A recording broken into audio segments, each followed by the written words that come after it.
So speaking of listing properties, selling a home, Tag, talk to us a little bit about what a seller net sheet is and what are the calculations that go into a seller net sheet.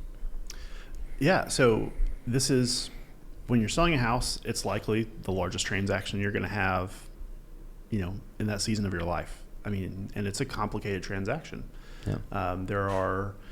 Real estate is one of the few real assets that you can borrow against. So you can use real assets as a collateral for something. So, a lot of people will get a home equity line. Well, you're borrowing that money against your house. Right. I mean, mortgages too, but a lot of people will borrow money against their house to buy a car or a second home, or a lot of people borrow against real assets. Mm-hmm. So that makes this transaction complicated because let's say that you are selling your house and 5 years ago you borrowed against it to buy a $120,000 truck for your business. You borrowed against your house. Well, then you just happen to sell your house, but you didn't mention the loan on there. And if nobody checked and nobody did any research on the title of your house, that if that slipped right through, and I've had that happen before, whoever buys that house, that's now their debt. Yeah. Like that's against that house. So, so a net sheet breaks down all of the kind of small intricacies of a real estate transaction. So all of the property taxes that are either due or you've already paid, and you'll get some of that back. So they prorate those things. And I'll use like a typical residential one as an example, not a rental property, but if you're just selling your house. So all the taxes, obviously like if you have a mortgage against it, like what's your exact payoff? And they'll look that up within about a 10-day period. Right. So usually you'll get, a couple of dollars back, from your mortgage company. But your mortgage is on there.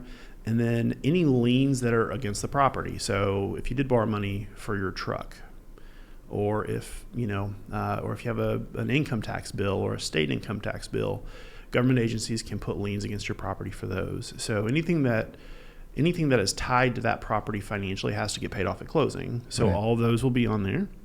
Any fees associated with closing, so the cost to pay a realtor, we'll call them closing costs, which are essentially administrative fees or insurance fees that the title company charges for the sale of the house. And any other kind of little thing that might be associated with it, is going to be on this net sheet. And it's basically just all the math that works out to how much money you as the seller will net on selling this property. So what is your net income? After everything's taken out, what are you left with? Right. And there is no percentage that anybody can throw out to you. It's different in every transaction because everyone's life is different. Absolutely. So, but a net sheet will help you kind of break all that down so that you as a seller know, hey, this is how much I'm actually going to walk away with. You can make educated decisions about buying a new house or moving on to something else. So it's a really important thing, and you should always ask for a net sheet from your agent. Absolutely.